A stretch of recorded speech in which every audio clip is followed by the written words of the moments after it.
안녕하세요. 사회 유익하게 사람답게 사는 세상을 목표로 오늘도 즐겁게 일하는 사회복지사 강정혁입니다. 올해는 제가 사회복지사로서 첫걸음을 뗀 지 만 10년이 되는 해인데요. 많은 선배님들 앞에서 부끄럽지만 그동안의 시간을 회고하고 또 앞으로의 10년을 준비하는 한 해로 보내고 있습니다. 저는 현재 충청북도 제천시청에서 공공사회복지 업무를 담당하고 있습니다. 공공 영역에서보다 민간에 있었던 기간이 더 긴지라 모든 업무에 익숙지는 않지만 하루하루 새로운 마음가짐으로 일하려 노력하고 또 도전하고 있는데요. 오늘 제가 이 자리에 나오게 된 것은 방송을 시청하고 계신 여러분들께 기업 사회공헌 이야기와 제 이야기를 들려드리기 위해서입니다. 기업 사회공헌은 Corporate Social Responsibility의 약자인 일명 CSR과 동의어로 함께 사용이 되고 있는데요. 기업이 사회에 갖는 책임활동의 한 형태로서 재정적, 비재정적 지원 모두를 포함하고 있습니다. 사회적 가치 창출과 지속가능 발전을 도모하는 활동이라고 할 수가 있겠는데요.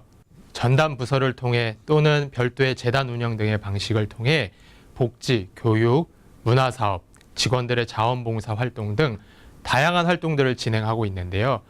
이 모든 활동들은 결국 사회 문제 해결을 위한 기업의 노력이라고 할 수가 있겠습니다.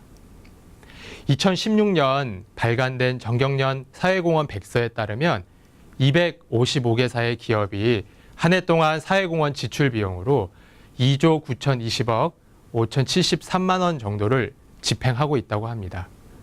이렇게 큰 금액을 1년 동안 사회공헌 예산으로 집행한다는 것을 봤을 때 모든 금액들이 올바르게 사용이 되어야 함은 물론이고 투명하게 사용되는 것은 두말할 나위가 없어 보입니다. 저는 그동안 다양한 방법으로 사회공헌 예산이 꼭 필요로 하는 곳에 올바르게 사용될 수 있도록 자원을 연계하고 집행하는 역할을 담당하였는데요. 그렇다면 어떻게 저는 이 일에 관심을 갖게 되었고 실제 실행하게 되었을까요? 저는 학창시절 진로에 대해서 고민을 할 때 직접 서비스를 제공하는 미시적 영역에서보다 복지의 틀을 짜고 집행하는, 즉 디자이너로서의 역할을 하는 거시적 영역에서의 사회복지에 더 큰 흥미를 끌었습니다.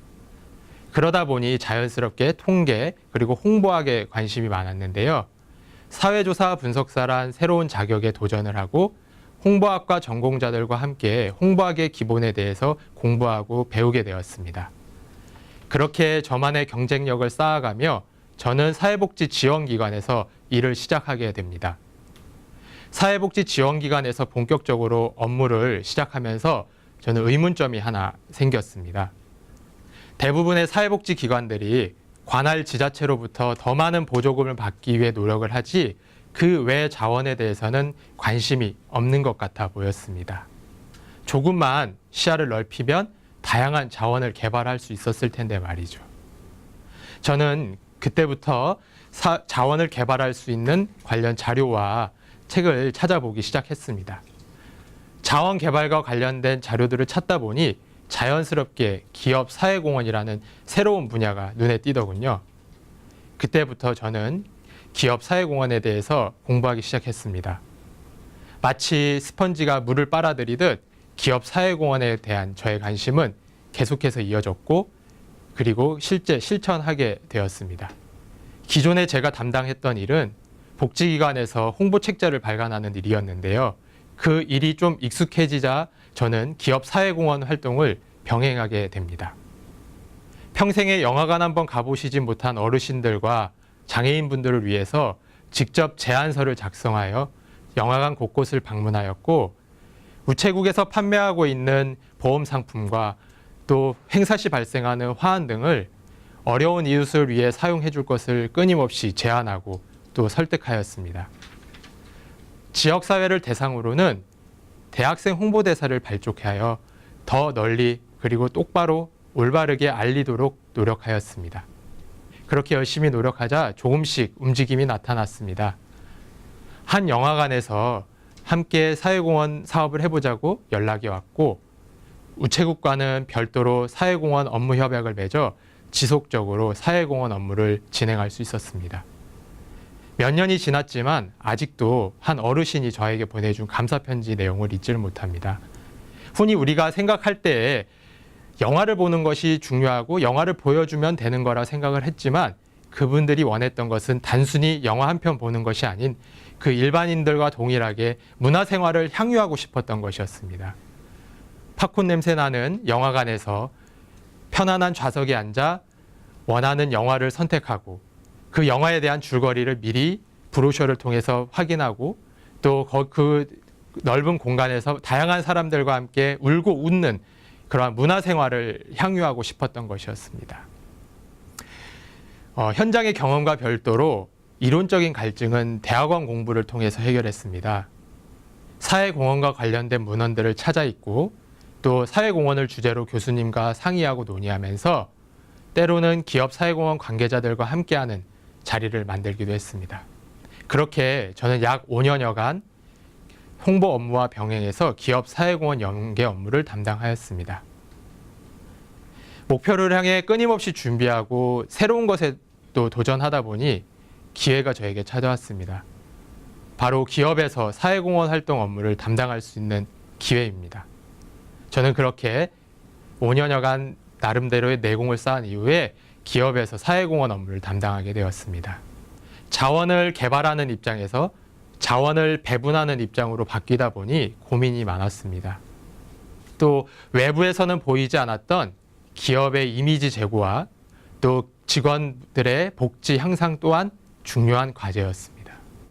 새로운 아이디어를 내 직원들의 공감과 사기를 진작할 수 있는 나눔 활동을 기획하고 기존에 진행되고 있던 사회공헌 사업을 더욱 확대하여 대표 사회공헌 활동이 되게 노력하였습니다.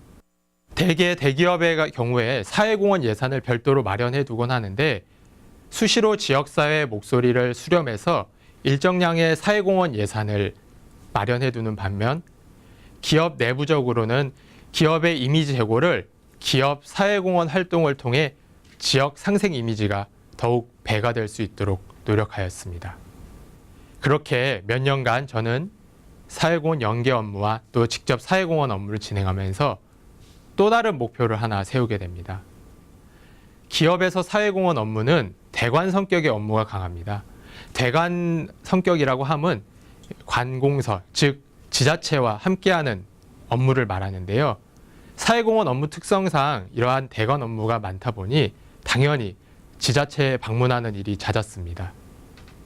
지자체에 자주 방문을 하며 사업을 연계하고 또 파트너십을 구축하는 일을 하다 보니 서로의 가려운 부분을 서로 긁어줘도 모자를 판에 자신의 주장만 하는 것을 보고 매우 안타깝게 생각했습니다.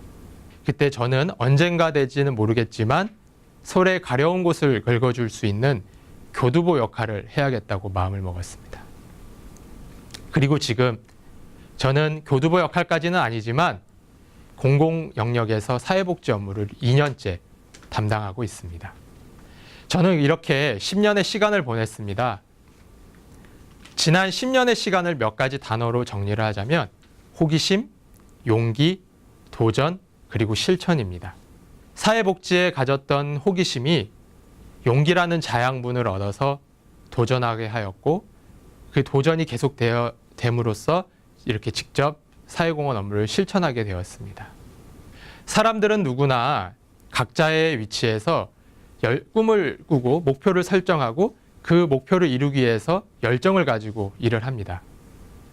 하지만 그 목표가 달성되기 위해서는 끊임없이 용기라는 자양분이 공급이 되어야 하는데요. 이 용기라는 자양분이 끊임없이 공급되느냐 못 되느냐에 따라서 자신의 도전을 계속해서 이어갈 수 있느냐 못 해나가느냐가 판가름 나는 것 같습니다. 저에게는 용기를 계속해서 이어갈 수 있는 몇 가지 노하우가 있습니다. 첫 번째, 저를 비교적 객관적으로 봐주는 멘토와 그리고 주변 동료들로부터의 피드백입니다. 그들과는 평소 한 가지 주제를 정해 끊임없이 논의하고 상의를 하곤 하는데요. 그렇게 논의를 하다 보면 확신하지 못했던 것에 대해서 대답을 얻고 새로운 아이디어에 대한 영감을 떠올리게 됩니다. 때론 단순히 열정만 가지고 있는 제게 지치지 않도록 이성을 되찾게 해주기도 합니다. 이렇듯 멘토와 동료들의 피드백은 저의 열정을 승화시키고 더욱더 진행할 수 있도록 용기를 북돋아주는 소중한 자산입니다. 둘째, 본질적인 사고하기입니다. 저는 어떤 것에 도전할 때에 이것을 해야 하는지 말아야 하는지 고민할 때가 종종 있습니다. 그때마다 저는 에센셜 띵킹이라는 단어를 되뇌이곤 하는데요. 바로 본질적인 사고하기입니다. 내가 이 일을 꼭 해야 하는지, 이 일의 본질은 무엇인지, 그리고 이 일이 사회에 유익한 일인지, 그리고 사람답게 사는 세상을 만들기 위한 일인지 계속해서 되뇌이고 고민합니다. 그렇게 몇 번을 되뇌이다 보면 이 일을 계속해서 해야 할지 말아야 할지가 어느 정도 구별이 됩니다. 제가 이 자리에 나올 수 있었던 것도 부족한 제 자신보다 이 방송을 시청하고 계시는 동료 사회복지사분들의 더 유익하다고 판단이 되었기 때문에 이 자리에 나올 수 있었습니다. 셋째, 내 꿈 공표하기입니다. 열정은 나눌수록 강해지고 꿈은 말할수록 가까워진다라는 말이 있습니다. 제가 이전에 홍보 담당자로서 책자를 발간할 때 한 인터뷰어로부터 들은 말입니다. 저는 저의 꿈을 주변 사람들에게 공공연히 말을 하곤 하는데요. 저의 꿈을 공표하다 보면 새로운 아이디어를 주시기도 하고 또 그 꿈과 목표를 이룰 수 있는 다양한 사람들을 붙여주십니다. 또 블로그를 통해 저의 꿈을 공표하곤 합니다. 공통된 관심사를 가진 사람들에게 제가 생각하고 있는 내용과 또 관련 자료들을 수집해서 게시하다 보면 제 꿈에 한 걸음 다가가는 기분입니다. 그렇게 몇 년간 블로그에 게시한 글이 무려 400여 건 정도 되고요. 현재까지 방문하신 분들이 약 20만 명 정도가 됩니다. 이렇듯 저는 목표를 달성하기 위해서 끊임없이 호기심을 가지고 용기라는 자양분을 얻고 그 자양분으로 계속해서 도전하고 그 목표를 실천했던 것 같습니다. 지금 현재도 각자의 위치에서 다양한 꿈을 꾸고 계시는 87만여 명의 사회복지사 여러분들께서 계십니다. 각자의 꿈의 크기와 모양은 다르겠지만 결국 궁극적으로 추구하고자 하는 가치는 사람이라고 생각합니다. 그 사람이 행복한 세상을 만드는 데 절대로 용기를 잃지 마시기 바랍니다. 마지막으로 저는 복지에 너무 한계를 두지 마시라고 말씀을 드리고 싶습니다. 대개 사회복지라고 하면 미시적인 영역에서의 사회복지를 많이들 이야기하시는데요. 물론 사회복지의 꽃은 실천 영역입니다만 사람들이 행복해지는데 각자의 꿈과 생각이 다르듯이 사람이 행복해지는 길도 다 다르다고 생각합니다. 기업에서, 정부에서, 국회에서, 언론에서 등 다양한 영역에서 사회복지사회로서의 가치관을 가지고 일을 하는 것이 저는 더 훌륭하게 목표하는 것을 이룰 수 있다고 생각합니다. 오늘 저는 이 자리에서 저의 목표를 또 하나 세웠습니다. 그것은 앞서도 말씀드렸다시피 공공과 민간 그리고 기업 간의 교두보 역할을 하는 것인데요. 민간에 계신 분들께는 기업과 공공 영역의 생리를 알려드림으로써 자원 개발을 하는 데 조금이나마 도움이 되고 싶고 또 기업 관계자들 대상으로는 공공 영역과 기업이 함께 파트너십을 구축해서 훌륭한 사회공헌 프로그램을 만드는 데 일조하고 싶습니다. 이렇듯 이렇게 부족한 저도 방송을 시청하고 계신 여러분들께 저의 목표를 공표했듯이 많은 지지와 격려를 부탁을 드리겠습니다. 일본 관상용 물고기 코이라는 물고기가 있습니다. 이 코이라는 물고기는 자신이 숨쉬고 또 생활하는 환경에 따라서 엄청난 변화를 나타낸다고 하는데요. 어항 속에서 길러진 코이는 5에서 8cm까지밖에 자라지 못하지만 강물에 방류된 코이는 무려 1m 넘게 자란다고 합니다. 우리의 꿈도 마찬가지입니다. 각자의 위치에서 어떠한 꿈을 꾸고 어떠한 목표를 세우느냐에 따라서 그것이 이루어질지 이루어지지 않을지는 잘 모르겠지만 그 결과는 엄청난 차이가 난다고 생각합니다. 그런 차원에서 우리의 꿈이 다양하면 다양할수록 우리가 이룰 수 있는 일들은 무궁무진합니다. 2018년 새해를 맞이하면서 여러분들께서 세웠던 목표를 한번 생각해 보십시오. 그 목표를 향해서 열심히 달리고 계십니까? 2018년도 벌써 절반이나 지났습니다. 사회복지 다양한 영역에서 끊임없이 호기심을 가지시고 용기라는 자양분을 얻어서 그 호기심이 도전이 될 수 있도록 또 그 도전이 열정을 가지고 목표를 달성할 수 있도록 꼭 그렇게 되셨으면 좋겠습니다. 방송을 시청해 주신 여러분 감사합니다.